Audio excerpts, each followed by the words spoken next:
All right, well, I guess we're live. And with that, I want to welcome everybody to this episode of Vertical Access, VDA's podcast, where we sit down with industry leaders and decision makers in the vertical transportation and built environment. My name is Michael Kremer. I am the host of the podcast today. And today, we have Mike Balsamo. Mike, welcome you out of our New York Metro office. One of the more tenured gentlemen out of that office, but you've been around at VDA for a little bit. Why don't you tell us a little bit about yourself, how you got started in the industry, the path you took, and how you ended up where you are at the VDA's New York Metro office. Sure. Well, thank you for having me. I mean, this is a very nice setup that we have not bad, here. right? Yeah, this is great. Very professional. Thank you. So yeah, I mean, if we have 2 hours, I can discuss on how I, became an elevator expert. We can make it 3. We'll make it 3. We're fine. Yeah. So this industry, very unique industry. My dad was in the industry, and you're going to see that that's pretty much common. Yeah, that's right. It's multi-generational. Yeah, sure. And so my dad was with one company, started right out of the military. He was with them for 54 years. Oh, wow. And I've been involved with the elevator industry since I'm about 8. Okay. And that's no lie. My dad used to do the dispatching, from home and whatnot. And if he was tied up, I'd answer the phone. I got to know the supers. So I was really bred into this business early on. Yeah, you didn't have a choice. No. You were locked early. Yeah. And during high school, spent summers working for that firm. My dad got me in as summer help, and I was working with the mechanics. And I admit, I did not like to get dirty, but I worked on the maintenance side, worked with the repair team. And I always found myself, if a super or resident manager came in, mechanics they don't want to talk. They're there to fix an elevator. Right, sure. And I always found myself backing out of the motorroom, explaining to the super, basically what we're doing, what the repair is. And I love talking to the resident managers and whatnot. So I started early on. After my schooling, I said, you know what, some of my friends were going into finance, and I was always drawn to sales. Sure. I enjoyed sales. I think I am a people person. So they were going to Merrill Lynch, and I said, you know what? I think I'm going to sales, and I'm going to do somewhat in the finance field. I said, I think I'm going to love that. So I went and I studied for my Series 7 and my 63. Oh, wow. And I remember how to go drop off some documentation. It was in Long Island City, and it was actually right next door to where my dad worked. So I went in to say hello, and I sat with the owner, and I sat with the owner for about an hour, and telling him what my plans were for the future, this, that, and the other thing. And it was a great conversation, very lighthearted. And I remember exiting, and my father said that he came out, and he says, I'm going to call your son and offer him a job in sales. And my father, I was very close with my dad, but he was like, sales? He goes, he's no sales guy. He can never sell. And he says, no, I think I'm going to offer him a job. Yeah. So he offered me a job, and I said, you know what, I'm going to try it. Finance was great, but the problem is you're selling a product to someone who doesn't want to be sold. Sure. So it's it's hard sale. I mean, you're on the phone constantly, and it's like, as soon as you say your name, they hang up on you. So that was not the sales that I really was going after. Yeah. So you had girlfriends that you could just call and have them hang up on you. Yes, exactly. Yeah, you didn't need that 2 parts in your life. Yes. That's good. So I started in sales in 1996, and I stayed with that company for 21 years. Oh, wow. And it was a great company. Yeah. Family vibe, still independently owned. Yep. And again, I remember early on starting my career, operations manager sat me down and says, if you want to make it in this industry as a salesperson, responsiveness, don't lie, and just always be there for your clients, and you will have a career. Yeah. And I remember I took that to heart, kept it under, very close to me, and I always follow that mantra. And still to this day, I follow that. Yeah. And I'm, here I am now. It's 30 somewhat years later, and we just had clients out for dinner, and I remember the client. This is president of a large real estate firm in New York City, and he says, I have to hand it to you. He says, I just want to say one thing. He says, Mike Balsamo has been the most responsive person in this industry. Oh, wow. And I was waiting for some cheers, and Rob Castellano was with me, and I heard him say, That's great. Pass the salt. Yeah. You know, I mean, I was very Yeah. proud of that moment. Right, exactly. So, We don't want you to blow. You don't want you on the pedestal too long. I wasn't up there for more than 1 second. Yeah, that's until he good. knocked me Yeah, off. yeah. But yeah, I mean, this has been a great industry. I now have nephews in the industry. Oh, that's fantastic. Yeah. And I am a big, I love this industry. Yeah. I love the elevator industry. I also love the real estate side of it, the residential and the commercial side. Yeah. I mean, I've built up fabulous, such strong relationships over 30 years. Yeah. And I've never lost a client. Yeah. You know, I might have lost a job, but the client's always there. And, Yeah. you know, I always try to see them and get them out and, you know, go for lunch or a dinner. And we don't talk elevators. Yeah. You know, it's like I Yeah. know so much about them. It's 30 years relationship. Yeah.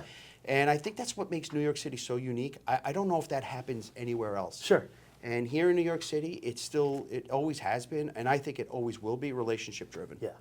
You know. Well, I think that's kind of what defines Yeah, this I mean, part of the yes. world in New York, and Yes. what makes New York so unique, not only just in the U.S. but in the world. Right. Yeah. Yeah. I mean, listen, you have to do a good job for them because if you don't, you're done. That's also New York, So right? that is you also got New York City. So there's something to be said Yeah. about that, you know. Yes. And that's really interesting. And so you said, you know, you started at 8 and 30 years, so you look great for 38. I just got to tell you that. Thank you. You bet. You got you on that one. So, in that 30 plus years, you've seen stuff. Talk about, just take a step back. What are those trends? This industry has evolved so much Yeah. over 30 years. And honestly, this is the only industry I really know, so I can't speak of other industries. But I mean, from the company's technology on how they monitor the mechanics, performing maintenance, from the buildings, from the application, I mean, everything is just rapidly evolved. Yeah. And it's happened so quickly. And the problem is, I think it was a struggle for the industry to keep up. I mean, you have to realize older elevators, which I've saw a lot of, Yeah. they were carbon contact. They were such simplistic controllers. And it was basically mechanic would walk in, they can actually see the contact that was broken and Yeah. fix it. They were repair people. Yeah, yeah. You know, today it's technicians. You know, it's computerized technology that if that mechanic who walked in was able to fix an elevator, walked into a newer system now, he'd retire. Like it's just, Yeah. it's two different types of mechanics. And I think that crossover was very rough because you have to realize back in the mid-90s to early 2000s, that's when a lot of the modernizations were occurring. We were taking out the older equipment, Yeah. putting in the newer equipment. Yeah. But you had that one mechanic who was used to the older equipment but now had newer equipment on its route. So it was like sort of, they were confused. They had to learn and adapt to that equipment. Yeah. You know, they had to be more savvy on the technology front. Is it better or worse, or is it just different? In that sense, you know, that change from that more mechanical to the more electrical, is it just So have the believe it or pluses and not, minuses? one of the former owners of VDA, Tom Stack, Yeah. who passed, God rest his soul, and he always said, keep it simple. He says, give me like a relay logic controller any day of the week. Yeah. But again, you have to evolve. And Sure. so did the controller companies. Yep. And that technology's evolved with it. I think there's so many, me personally, I think there's so many fail-safes in elevators today. It might be sort of an overkill. Yeah. But again, you need that technology to evolve because it's not just going to stop now in the motor room with the controllers. It's going to go into the hallways. It's going to go into DD. It's destination dispatch. Yeah. So it's again, elevator usage has become now an elevator experience. That's kind of the word for maybe the last 10, 15 years, and it's going to be the word going forward. Everything's an experience, right? Yes. I mean, it's just not, So you don't everything's a just theme park now. I mean, you don't just go to the gas station and get coffee anymore. You go into coffee shops and literally they design it after an experience. Yes. It permeates throughout, from coffee shops to elevators, right? Yeah. I mean, it's different. What are some of the other things that you've seen in that time? So yeah, some changes from more of the mechanical to more of the electronic.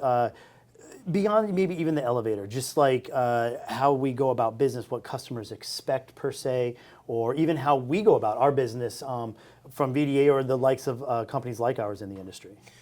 So the easy answer there is as far as VDA, I mean, I'm here 9 years. Yeah. And we've evolved and changed rapidly. Yeah. And I don't know if our competition has done that, and that's not to badmouth anyone. Yeah, I think we're at the forefront of that. Yeah. I think the expertise that we have now working for us, it's sort of a vision for the next 15 to 20 years. Yeah. You know, I think our hires are becoming younger and younger. Yeah. I think there's definitely forward thinking. I know there's forward thinking. Yeah. And I don't see listen, someone once told me evolve or die, and we're evolving. We're evolving, yeah. And again, it's just, I don't see the competition doing that. So VDA as a whole is definitely really pushing forward on that front. Yeah. And again, as far as what clients expect, they expect a project with no change orders, Yeah. under budget, Yeah.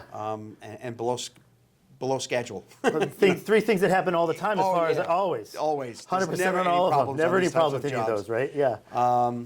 But again, it's a, like we just said, passenger experience. It's Yeah. client experience. Yeah. You know, it's how we perform our jobs. Yep.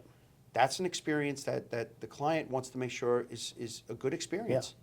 You know, whether it's an owner's rep, an owner of a building, a management company, they all work for someone, and Yep. they want to make sure, we should make sure that if it's VDA's name attached to it, that's a seamless project. So again, this is like a partnership between us, the management company, owner, and the contractor. Yeah, yeah. Well, I want to dive into some more of the client and consultant relationship here that we have. But before that, I think everyone wants to learn just a little bit more about Mike Balsamo. We've heard a little bit about what your background and everything, but I got some real personal questions that we get to ask you here. This is a segment called Up or Down. And you only get to answer with an up or a down. Up is yes, down is no. You really don't get to explain yourself. I'll determine whether you gave the right answer or not, okay? We get the results today. Yeah, we're great. well, we're going to mail them in, and we're, mail 'em in. yeah, some DNA technology. Yeah, We're going sure. to see, yeah. Okay, up or down? Up. I'm kidding. Oh, yes. I'm kidding. I'm You're kidding. Sorry. not bad, not bad. Practice. Up or down? This podcast is going well. Up. Yeah. A hot dog is a sandwich. Down. Ooh, start. It's improper to put on your socks and shoes, sock, shoe, sock, shoe. Down. So that's the way you're supposed to do it? Mm-hmm. Not two socks and then two shoes? Of course, that was sarcasm. Yes. Okay. All right. We might have to edit that one out. We want to maintain clients after this one, Mike. You would take a superpower even if it had a downside. Up. Okay. I think you have all sorts of superpowers. I just want you to. I Yeah, do. you just. I think that you were I able. refrain from using them. Yeah, you were able to answer that out of experience. That's what I liked about that one. Stairs are better over elevators when it's under 3 floors. Down. Okay. Okay. Glass elevators make the ride better. Up. Okay. Okay. You get impatient when elevator doors take too long. Up. And the one I always like to ask is, you've critiqued an elevator out loud in public. Up. Up. Who hasn't? If you're not in the elevator industry, sorry. Exactly. Right. Yeah. Yeah. No, that's great. And I do that everywhere I go. do you have it everywhere you go? I'm sure the family loves it. They're We were like, on a cruise 3 years ago, Yeah. and I'm like, look at what they use for the door. And everybody's like, what they use? What's going on? all right, we got to go up flights. Mom, Dad, the kids, let's go around. We'll walk. Dad will take the elevator. It's fine. It's 12 stories. It's fine. It's fine. Keep walking. No, we love that. Just to kind of just let people see who you really Yeah, are. yeah, You know, yeah. I didn't ask you about your favorite cereal or anything. Hot dog is like not that. a sandwich. We all know that, right? I mean, It's not debatable. What constitutes a sandwich? Bread and meat. Yeah, and shape. Well, is a Philly a sandwich? No, it's Philly. You don't say really? A hoagie, A yeah. hoagie? That's Hero. not a sandwich. No, What about a taco? that's not a sandwich. Soft shell. So- Okay, so you were mentioning with the trends and the partnership, right? How the clients expect more, right? But as relationships evolve, as the industry evolves, so does the relationship between the client and the consultant, right? Let's talk about that for a second. Like, let's talk about that kind of not ideal client, but what the client can do that's ideal to make the project work a little bit smooth. Like, what are 2 or 3 things that you would be like, all right, hey, things work better if you can do this? Okay, so I think what makes VDA stand out is Yeah. we've been down every pitfall. We know what causes those pitfalls. Sure. So I think the client should listen. If you're retaining VDA, Yeah. listen to VDA. So we know where these pitfalls can occur. And a pitfall to me is extras on the job as far as change orders or elongating the start date, commencing or starting a project, you have to realize once you sign a contract with VDA for New York City, this is basically about a 12-month process before there's actually boots on the ground and people taking elevators out of service. Right. There's a lot of upfront work to do. Yeah. There's work by others. So they have to let us guide them as to what those milestones should be. Okay. So, I mean, we've actually made the system totally foolproof. Yeah. I don't know if I should divulge what that system Yeah. is. And, you know, we're We'll save sharing that for out, a second we're episode, yeah. sharing our secret sauce. Right, but, right, yeah. But again, this is a three-way partnership. It's us, the owner, Yep. and the contractor. Sure. If you have a bad contract, doesn't matter what happens on the front end, Yeah. that's going to be a bad job. So Yeah. let us guide you on the contractors that are the right fit for a job. It depends on the job. Yeah. You know, some clients have relationships with contractors like, I want to use it for this job, and I'm like, well, they're too small, this is too big of a job, or vice versa. It might be, you know, Yeah. might be a contract that's too big for this small job, and it could be very too big Right. for a job for a contractor that's very small. So we're not saying not to use them ever, just not for this application. This might be the best application for this. Correct. Yeah. You know, that's right. so page turning. You know, I'm a big proponent of. We'll get you covered for a draft specification for a modernization on existing installation. We'll have you covered for codes and obsolescence and old equipment and everything that's going to be retained. We'll list everything, but I want to do page turning with you, the owner, so you understand what the scope is fully. Yep. And then I want to talk about your wish list, security, interface, turnstile. You know, things that go above and beyond that cannot get missed now, because if they're missed, that's going to cost the owner a lot more money on the back end of the project to do an integration. Yeah. So we have clients like, I don't need a page turn. I'm like, you do. And I'm adamant. I don't mean to come off rude with them, but I'm like, you have to do this. Right. And afterwards, they're like, you know, I saw a lot of value in that. It's only 45 minutes. Take a step back.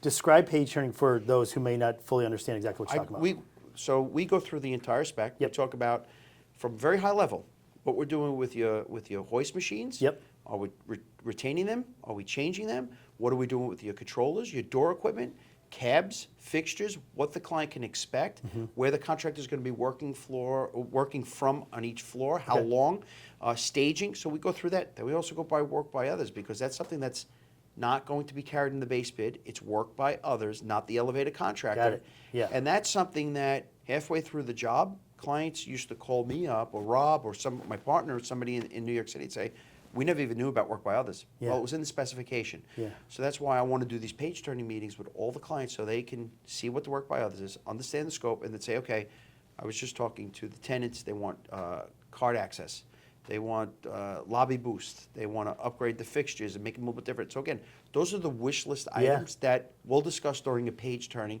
So we have that entire project now covered in whole, 100%. Yeah. And it makes for a smoother project and a better project at the end of the job. It feels like at the very least, even if everything was as expected, now you know. Correct. Now you sleep a little bit better, not wondering. We right? told you about that. Yeah, Correct. exactly. And I don't that's like huge. to say, you know, somebody once said, oh, that's cover your ass meeting, you know, Yeah. CYA. Yeah, And I yeah, said, yeah. It is, but actually, I want that project to go smooth, because we're best in class. That's what our job is, to advise those clients what they are. Right. And if it's a good experience with the client, guess what? That's our quality job, and they're going to say, you know what, let's use VDA again. Yeah. Yeah. Okay, if we don't do it and it's missed, and we just say it was in a spec, you missed it, owner, they're going to be upset with us, and it's not going to sit well with them. You know, one thing I've always really appreciated talking to the folks and working with the folks like yourself and the team is you can use the word passion, but just the amount of care and attention that goes into it. Because when you work in a professional services like we do, we just happen to be in the vertical transportation industry, right? And especially on the consulting side, it's our products are our people, or our people are our products is a better way of saying it. Correct. And we want our products to shine. And in this case, the product takes a very deep, heartfelt meaning into each project, right? And so they see their name, they see our moniker, they see that tied to that, and there's a special meaning to that, right? Where you say, no, I don't want this project to go awry, not only just for you, but for me. So the fact that we had that skin in the game, I always feel like that's that confidence that the customer needs. Is like we take pride in our work too. You know? Yes, definitely. Yeah. So we had that kind of on the front end, like kind of the ideal. We've all had situations where things didn't go well, and there's always probably a little bit on both sides. But where is it maybe on that client side that they can make sure that they're doing or not doing? Hey, as a client, try to avoid these things to make your overall project go well, right? So of course we want them to sit in on those and not avoid those things, possibly listen, but like, are there any things that you can think of that you would say, hey, try to avoid doing these things and that'll make your project overall smoother, better, and they would get their best bang for the buck. Yeah, listen to us. Yeah. I mean, I'm being Yeah, honest. right. It's such an easy, again, I remember selling a job to a client, and as they're telling me our VDA's proposal's approved, I went, this job's going to be a disaster. Yeah. And I should have walked away, and I didn't. Yeah. I sold, and I'm living with it now, Yeah. and it's just, there's like multiple calls. They're not paying attention on the calls. They didn't want to do page turning. Yeah. And just like I mentioned with the work by others, that just came up now, and we're still signing on a contractor. And they're like, we didn't know about the work by others. And I went, well, that's the page turning I wanted to have with you to Yeah. discuss this. Right. And they're like, well, we're going to prepare the contract. I'm like, well, that's not the norm. Yeah. Usually the contractor will prepare an AIA, send it to us. We'll review it for the pertinent information. Yeah. Make sure our documents are referenced, out of service times. Then it goes to them for legal review. Mm-hmm. Legal counsel, goes through terms and conditions and whatnot. He's like, no, we're going to make it. So now he's making his own contract up. It muddies the water and Yeah. it makes the project, because now the contractor's not used to this. His attorney has to review Yeah. it. It's going to go back. So what they took was a 2-week process, and it's now 7.5 weeks of going man. back and forth. Yeah. Now the client's up against the gun because he's not code compliant for 2027. So he's supposed to be started with this job Yep. already, and he's not. He's nowhere near even starting. Yeah.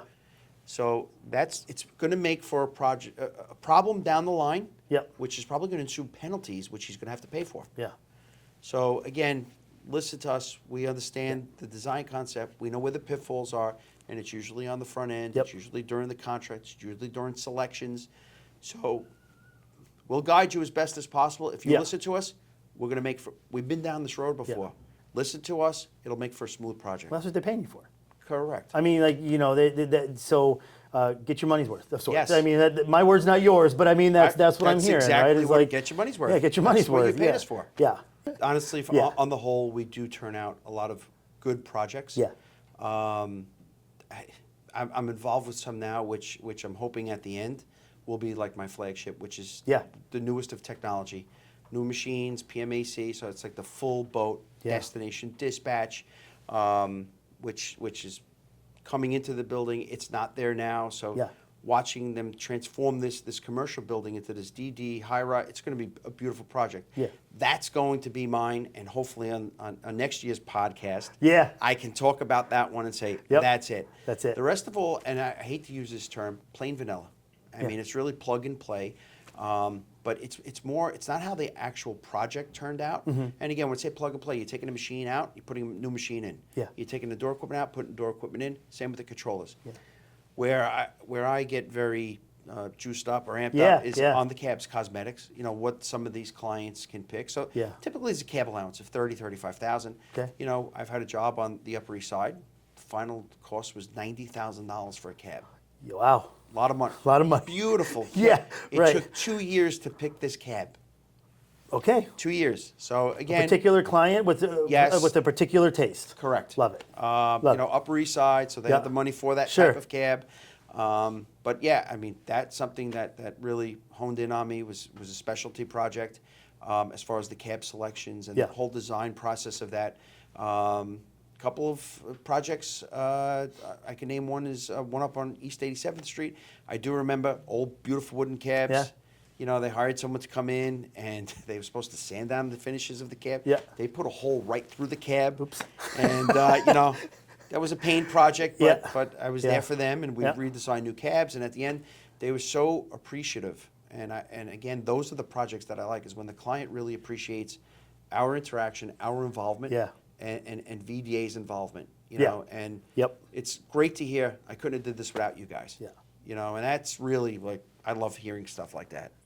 We often talk about, what the results of our job is, right? I mean, it's like when your phone doesn't ring, you're like, it's working. Great. It's great. It's perfect. Perfect. We did our jobs. Hopefully, and it's an interesting thing because the elevator, the vertical transportation, the escalator, it doesn't matter what it is. When it's working, nothing. When it's not, everything. Yeah. Right? Yeah. And there's something there. And like you said, I can only imagine in the New York area that the bell gets rang just a little bit louder and a little bit quicker. And so you got to be able to make It's that very response. loud, Very and loud. it rings quickly as soon as there's a problem. As soon as there's a problem, yeah. But also, I mean, watching the technology evolve. That's another thing. You Yeah. know, what's going on Sure. in the motorrooms. You know, I mean, I started when they were using single-speed machines that Yeah. stopped on the brake, notorious for being off level. You know, DC controllers, obviously DC, direct current, that's Yeah. been omitted in New York City, eliminated, so everything's alternating current. Yep. You know, watching that transition, ripping out those older elevators, going with PMAC, permanent magnet AC gearless machines, that's Yep. the newest technology. The newer controllers, and obviously, like I said, all the fixtures, and now all these informational displays that everyone wants to put into their cabs. I Yeah. mean, they're only there for, riding an elevator for 4 or 5 seconds, but they want to know exactly what's going on in the world in those 4 or 5 seconds. So, just watching everything evolve. I mean, I think it's exciting for me.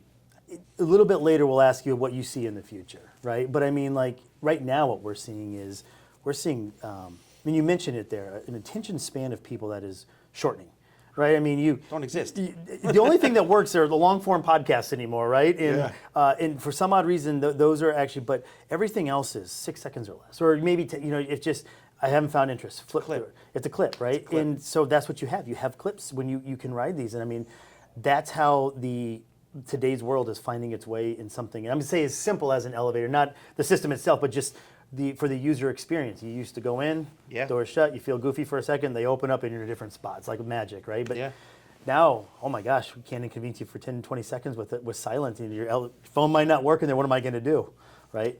That's But you can watch 1,006-second clips and exactly. be totally pacified. So, It makes yeah, no sense. Yeah, yeah. So one of the things that's interesting about New York City is there are landmark projects, right? Yes. And then there's landmark status, and we do things. VDA, we do things with those. Talk a little bit about that process and the projects that maybe you've experienced or done stuff with on. There's a lot of landmark buildings Mm-hmm. throughout the city of New York, and it's either an interior landmark or an exterior or both. Yeah. Those are like the most difficult jobs. There's an architect involved because they have to vet all the material coming in. So even with cabs, if that's like an historical lobby, which has now been landmarked, lobbies flow into elevators. So anything and everything that you're putting into that elevator, if it has to be replicated 100% as far as material, cast. I mean, I was involved with a project where we had to refabricate or fabricate cast fixtures. I mean, this industry hasn't used cast in 100 years. Yeah. Everything's now with months or stainless steel. It's like an alloy.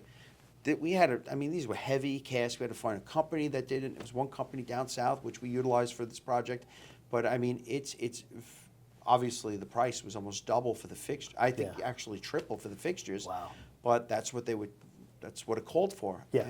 And those are the very hard type projects that you have to live through, and you have to have passion for it, because if you don't have passion, you're not going to make it through that project, because it's so much interaction, not only with the client but with the architect, and a lot of these older basement drum machines. Yeah. So if it's a landmark building and you want to put that machine on top and you want to raise the roof a little bit, that's not happening. So you have to figure a way to fit that machine in the basement. You have to make sure your clearances with the hoist ropes in the back of the cab, you're not cutting any of those cabs down. So again, there's such intricate jobs where we need to cost that, correctly on the front end, because there's so much more interaction on VDA side. Yeah. That's interesting, and that's not something that you see anywhere and everywhere, but It is. more prevalent to New York probably than in any other spot. Yeah, maybe right? Boston. Yeah, Boston, sure. Boston too. These more eastern-based larger cities is where you're going to see some of that. Yeah, I was just up in Boston, and it was amazing. They have like these 4 brownstone buildings, so at eye level, maybe a little higher. It looked like old Boston. Yeah. And right on top of it, they put a 60-story building. So I was just that was wild. It reminds me of the Hearst building on 57th Street. If you take a look at that, the foundation of the Hearst building is original from when it was erected, and they wanted to do a 60 or 70-foot tower on top of that. Yeah. Which they did, but they kept the actual original building as the base, and they built on top of it. Yeah. So I mean, those are just unique buildings that Right. I love to stare at and marvel. Yeah, yeah. You know? Being in New York and being that VDA is the original, Van Dusen and Associates VDA portion of it is New York based, right? But in your 30 years, 3/4 plus the existence of VDA, you've seen changes in the industry and you've even seen them within VDA itself. I mean, what does that look like? I mean, just in terms of from where you sat as a young 8-year-old working at VDA and in the last 30 years, what have you seen for VDA and how we've grown domestically, internationally, and how has that helped benefit, change the way you guys do business one way or the other? That's a great question. I was sort of worried about our growth.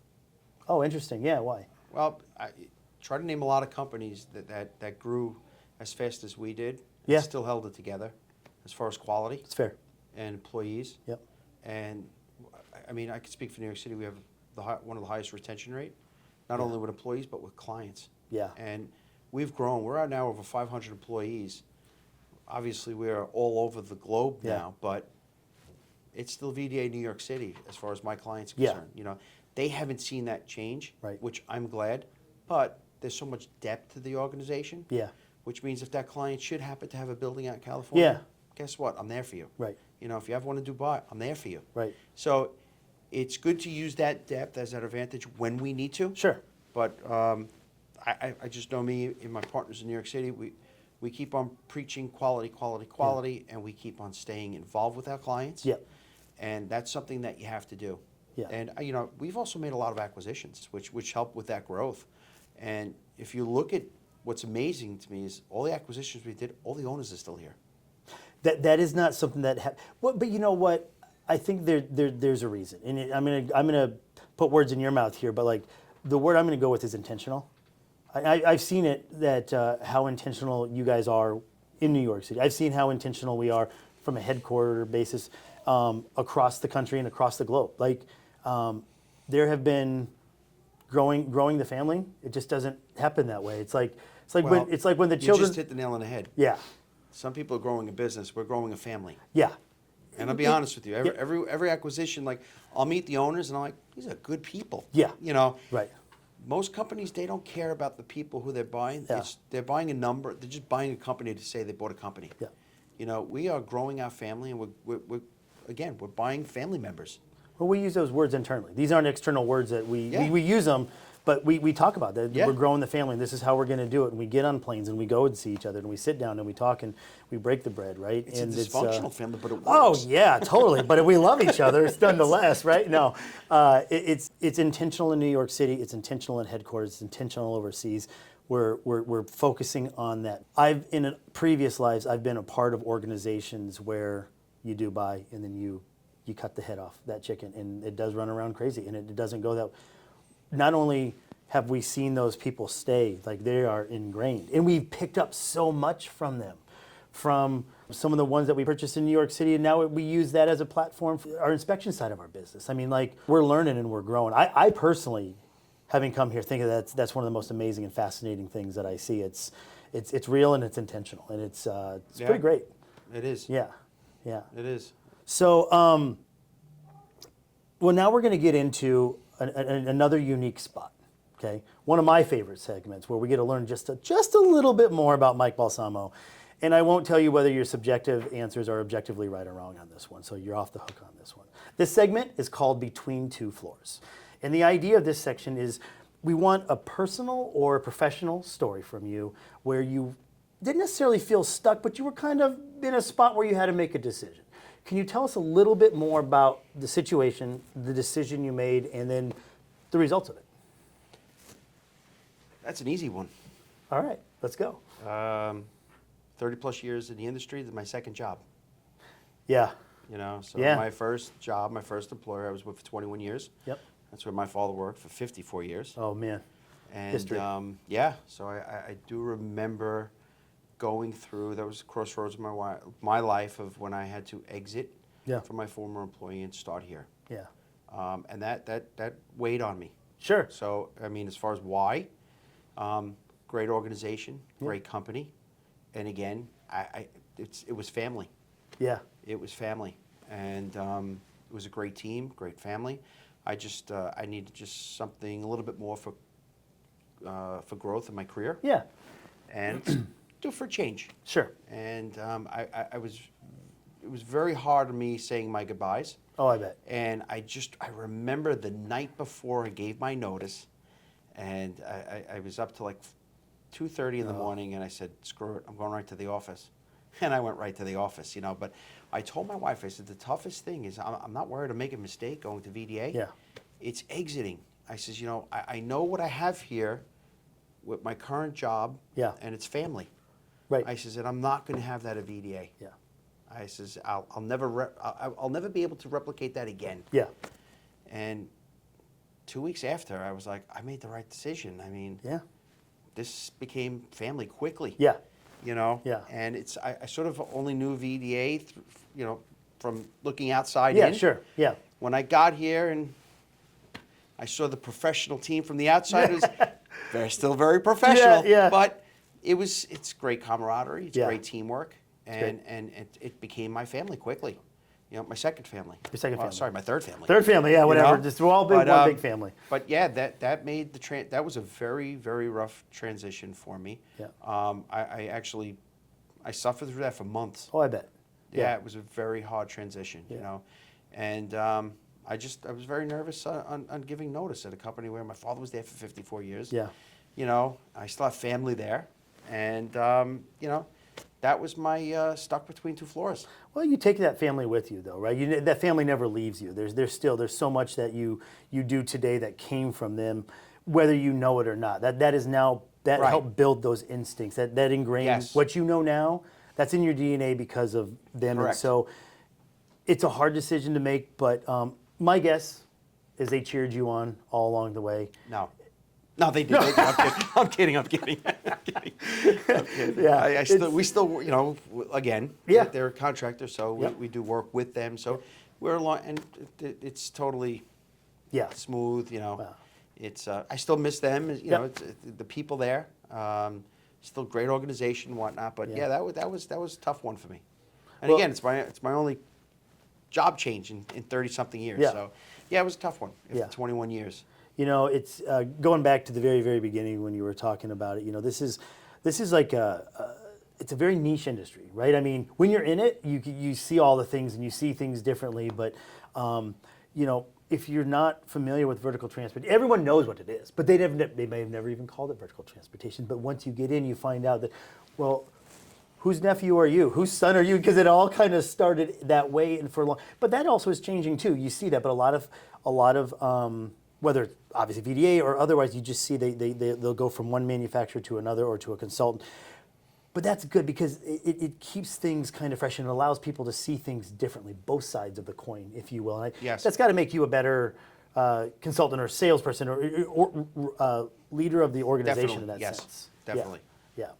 Well, that's great. I appreciate you sharing that. I mean, it's a tough thing, right? And I will speak. And I don't hope know. you- I don't know if it was tougher telling the prior owner that I was leaving or my father. Were you guys still working together? No. Okay, he had retired. He at the time? had at this point. He was retired and Yeah. he had dementia setting in. But So- I did tell him. Yeah. And it was like it clicked. Yeah. That I was leaving. Yeah. And he had dementia. It was like Bosco from Seinfeld. But He remembered. Daddy remembered. He remembered. Yeah, he came out. But, Yeah. yeah, I mean, it was. I had to tell him as well, Yeah. And for what he didn't understood, he understood that at Yes. that point, Yeah. So he was like, "Good for you," Good for you. Yeah. So, but yeah, that was probably one of the tougher transitions for Sure. me. Or the toughest. The toughest, yeah. Well, we hope you don't have to make another transition like that. We're happy with you right here. Thank you. Yeah, and we already got you for at least another year because you said when you come back next year and we talk about a few things, and so we'll hit Sign that. a contract. I That'd didn't even know be it. great. Yeah, get it on tape somewhere on here. One of the last things I want to go with is look, we're in vertical transportation, so we're not going to say let's look into your crystal ball. We're going to say look into the glass elevator. Tell us what you see, right? So 30-some years in this industry, the last 9 with VDA, you've seen trends kind of that started there up to this point and maybe into the near future. Let's talk 5 years. Let's talk 10 years. I mean, what do you see? What do you kind of predict? And like, what do you see like for your clients, how projects are going, and just kind of that element of the So industry. I don't know where they're going, but I'm very curious to see what happens with AI. Yeah, You for know, sure. I mean, listen, AI, it's here. It's here. Okay. It's no longer coming. I mean, it's arrived. I go down some of these rabbit holes on Instagram, and it's at 3 in the morning. It's like AI. No one will be working in 24 months. Like the whole world's unemployed. So I don't think it's going to be as doomsday prediction as they're predicting. But what is AI going to do to the elevator industry? I think it's really going to change not so much the technicians and the maintenance being before, but I think more on predictive maintenance. Sure. You know, Yeah. it's going to anticipate what's going to go bad or what's going to become compromised before it goes compromised. So, I mean, think about that. So, I see the future of elevators definitely changing through AI. Yep. Also, that passenger experience. Yeah. You know, DD. I think algorithms are going to change for smarter dispatching. Yeah. So, I think AI is definitely going to help with the elevator industry. Yeah. But I also think we're still going to need technicians, so it's really not Well, going to affect them. with- You're going to need your installers and, Oh, and for your sure. maintenance and repair people. That's the robot part of things. We haven't quite got there yet. Yeah. Yeah. So, but go back to that predictive maintenance. Just describe that a little bit. What does that adoption look like for the predictive maintenance? You know, people are using it now. How does it continue to grow? Like, what does that? What does it really entail and look like? So we have someone in New York City office that we work with, and he's been preaching predictive maintenance is the way of the future. And again, I think it's basically going to take a look at the equipment, and it's going to send out an alert. Hey, you know, this door operator belt. Yeah. It's good for 3,000 cycles. You're at 290. Let's get someone on the next maintenance to go there and change the belts out. Yeah. So Yeah. you're actually you're predicting when the shutdown could happen instead of going there doing the maintenance, and then when you leave 2 hours later, that belt broke because you didn't even look at it. Yeah. So I do think that's going to help with the contractors and how they perform their maintenance. Okay. And if this does happen to come to fruition, I think you're going to see an increase in reliability and obviously a decrease in downtime. Yeah. So I think the end user is going to really benefit from this. For sure. Yeah. And I don't know how this is going to be implemented, and that reporting. Yeah. Is the contractor going to charge the client for that and a premium? So I think we have a lot of changes coming down the pike. Yeah. But I think it's really good change for the industry. Oh, sure. Yeah. And well, you know, in a year we'll come back and we'll talk about it, look back and see if we're still talking about it. Again, is it coming? Is it arrived? Is it, you know, where's it It'll be going here. from here? It'll be here. I mean, it is just moving at the speed of AI right now. It's I know. fast. Yeah, it's fast. So, It is. Yeah. Well, Michael Balsamo, thank you for Thank you. joining us. It's I so good. appreciate Yeah. it. Thank you. Absolutely. Thank you. Again, my name is Michael Kremer. I'm the host of Vertical Access, VDA's podcast, where we sit down with decision makers and subject matter experts like Mike Balsamo. We want to say thank you for listening in, and we look forward to seeing you next time.